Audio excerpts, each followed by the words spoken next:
ចាជំរាបសួរក៏ដូចជាសួស្តីបងប្អូនជាទីស្រឡាញ់ទាំងអស់គ្នាចាថ្ងៃនេះមកនាំបងប្អូនទាំងអស់គ្នាមកដើររកជាមួយនឹងបន្លែបែបធម្មជាតិខ្ចីៗនៅតាមចាស់មាត់ស្ទឹងវិញម្ដងណាបងប្អូនចានេះហើយគឺជាបន្លែធម្មជាតិរបស់យើងបងប្អូនតាមពិតវីដេអូនេះគឺខ្ញុំធ្លាប់បង្ហាញបងប្អូនហើយជាមួយនឹងបន្លែមួយប្រភេទនេះប៉ុន្តែក៏នៅតែឃើញថាមានបងប្អូនមួយចំនួនធំគឺគាត់អត់ដែលស្គាល់ហើយក៏គាត់អត់ដែលហូបគាត់អត់ដឹងថារសជាតិយ៉ាងម៉េចខ្ញុំមិនដឹងពណ៌នារសជាតិយ៉ាងម៉េចប្រាប់បងប្អូនដល់បងប្អូនអត់ដែលហូបអញ្ចឹងនិយាយទៅរសជាតិរបស់វារៀងល្វីងតែមិនល្វីងខ្លាំងដូចប្រមាត់ដីទេបងប្អូនតែល្វីងឆ្ងាញ់ណាបងប្អូនហើយសម្រាប់ដើមរុក្ខជាតិមួយប្រភេទនេះគឺខាងខ្ញុំគេហៅកណ្ដៀងបងប្អូនកណ្ដៀងនេះគឺសម្បូរដុះខ្លាំងនៅខេត្តស្វាយរៀងបងប្អូនប៉ុន្តែតែកន្លែងដែលខ្ញុំបេះនេះគឺនៅពោធិ៍សាត់ទេបងប្អូននិយាយទៅដោយដីកន្លែងណាវាដុះទៅដីកន្លែងណាវាអត់ដុះក៏វាអត់ដុះដែរអញ្ចឹងទៅនៅបាត់ដំបងក៏កន្លែងខ្លះមានដុះកន្លែងខ្លះក៏អត់អីអញ្ចឹងណាបងប្អូនចាតែភាគច្រើនកន្លែងដែលវាដុះគឺកន្លែងដែលមានទឹកប៉ែកបងប្អូនទឹកល្មមអត់ច្រើនពេកហើយក៏អត់តិចពេកដែរវាអត់ដុះនៅក្នុងស្ទឹងដូចប្រភេទកញ្ឆែតឬក៏តកួនអីទេគឺដុះនៅតាមកន្លែងកលុកដែលមានទឹកល្មមត្រឹមកជើងឬក៏ពាក់កណ្ដាលកជើងពាក់កណ្ដាលពោះជើងអីហ្នឹងគឺមានដុះហើយកន្លែងដែលខ្ញុំទៅបេះនេះគឺជាប់ជាមួយនឹងមាត់ស្ទឹងបងប្អូនចាទៅបេះកណ្ដៀងហើយក៏មកថតកូនចាកូនឡើងជិះទូកគេលេងបងប្អូននៅក្រោមទូកនេះសិតតែកញ្ឆែតសិតតែតកួនហើយនឹងឈូកណ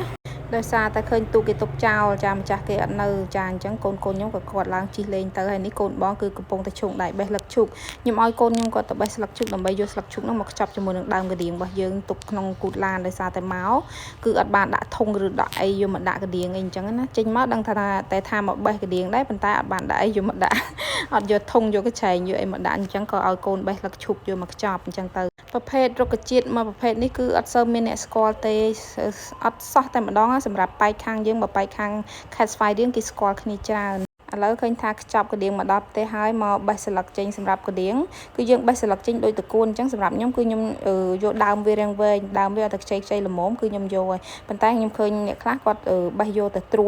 យយកទៅបុកឡើងម៉ត់ឈឹងតែម្ដងណាអញ្ចឹងវារបៀបថាខ្ញុំមើលទៅដូចអត់ជាតិអត់ជើអីវាថាយើងអត់មានដោយដើមលើអីសម្រាប់តាពីខ្លះអញ្ចឹងណាខ្ញុំគឺខ្ញុំយកចាប់បេះយកស្លឹកចាស់ចេញហើយសល់ស្លឹកខ្ចីគឺខ្ញុំយកមកដំទូបែបនេះសម្រាប់វិធីស្លមុនគឺខ្ញុំអត់ដែលបុកទេបងប្អូនគឺខ្ញុំគ្រាន់តែដំប៉ុណ្ណឹងហើយចាលាងជំរះជាមួយនឹងទឹកស្អាតឲ្យបានច្រើនទឹកទៅគឺយកទៅស្លតែម្ដងតែដល់ឡែកវគ្គនេះចាវីដេអូនេះគឺខ្ញុំនឹងបុកវាឲ្យទូបន្តិចបង្ហាញបងប្អូនអញ្ចឹងណាឥឡូវគឺយើងយកកណ្ដៀងយើងចាហាន់រួចរាល់អស់ហើយយើងយកមកលាងទឹកសម្អាតចាសម្អាតជាមួយនឹងទឹកស្អាតដូចជា3 4ទឹកទៅបងប្អូននិយាយទៅសម្អាតរហូតតតែយើងគិតថាវាស្អាតល្អហើយអញ្ចឹងណាដោយសារយើងបេះវាមកពីក្នុងចាតាមកន្លុកតាមអីអញ្ចឹងទៅវាមានដីមានអីជាប់មកខ្លះយើងពេលដែលយើងបេះមកគឺយើងបានលាងខ្លះហើយបងប្អូនតែវាមិនទាន់ស្អាតណាស់ណាទេអញ្ចឹងមុននឹងយើងយកមកបរិភោគគឺយើងលាងវាឲ្យសម្រេចឲ្យប្រកាសថាស្អាតតែម្ដងណាបងប្អូនគឺលាងនេះគឺលាងដូចខ្ញុំបង្ហាញជូនបងប្អូនអញ្ចឹងលាងច្បាច់ច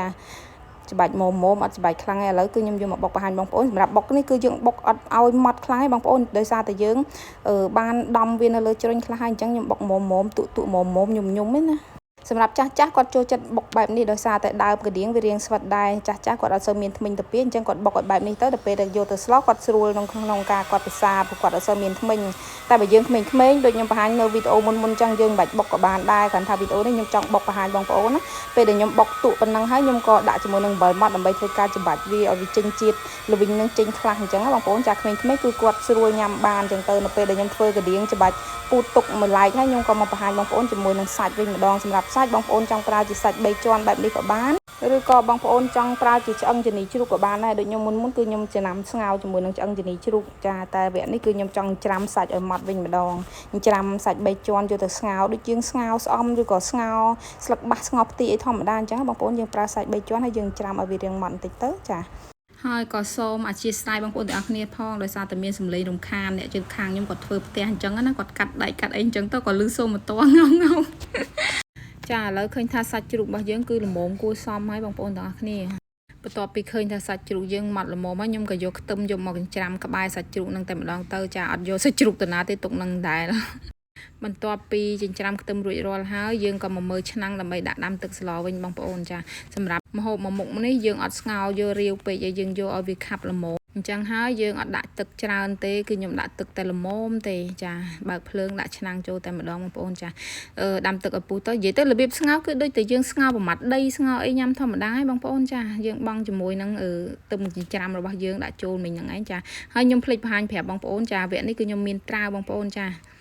ចឹងខ្ញុំក៏បងត្រាវចូលទុកឲ្យមួយរំពុះទៅល្មមមកត្រាវយើងឆ្អិនខ្ញុំបងអង្គលីង2ស្ព្រាសិនបងប្អូនចាអង្គលីងយើងនៅដាក់តាមក្រោយថែមទៀតណាចាបន្ទាប់មកខ្ញុំដាក់ជាមួយនឹងអំបិលម៉ត់ចាស្ករហើយនឹងទឹកត្រីបងប្អូនចាសម្រាប់អង្គលីងបងប្អូនពេលដាក់ចូលកុំភ្លេចកូរផងណាកុំឲ្យវានៅដុំដូចខ្ញុំអញ្ចឹងណាបងគ្រឿងក្រូវចូលគ្រប់មុខអស់ហើយយើងក៏រងាស់វាមួយរំពុះទៀតខ្ញុំដាក់ជាមួយនឹងសាច់ជ្រូកដែលយើងច្រាំហើយចូលតែម្ដងហើយនៅពេលដែលខ្ញុំដាក់សាច់ជ្រូកចូលនោះគឺខ្ញុំកូរវាចាកូរចកត់វាដើម្បីឲ្យសាច់ហ្នឹងវាបែកកុំឲ្យវានៅដុំពេកអញ្ចឹងណាដុំធំពេកបើសិនជាយើងទុកឲ្យវានៅដុំទុយល្មមអញ្ចឹងវាល្មមយើងចាដួសបរិភោគចាបន្ទាប់មកខ្ញុំចុចអត់ជាប់ត្រង់ចំណុចដែលខ្ញុំបង់បន្លែបងប្អូនចា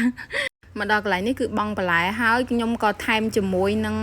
អង្ករលីងដូចជា3ស្លាបព្រាទៀតដែរបងប្អូនអើយចុចអត់ជាប់ស្ដាយវីដេអូមែនតើនៅពេលដែលបន្លែពុះល្មមហើយខ្ញុំក៏ភ្លក់ចាយករសជាតិមកល្មមចាមិនសាបមិនប្រៃពេកទេបងប្អូនចាឃើញថាអូខេហើយក៏ដួសដាក់ចានភ្លុកតែម្ដងបងប្អូនដោយសារតែកូនចៅអង្គុយចាំហើយអ្វីដែលស្ដាយគឺបងអង្គលីងស្ទើបងប្អូនអើយឃើញនៅទឹកស្លរៀងថ្លាបន្តិចចាបើសិនជាបងប្អូនស្លដាក់អង្គលីងឲ្យច្រើនជាងខ្ញុំបន្តិចទៅ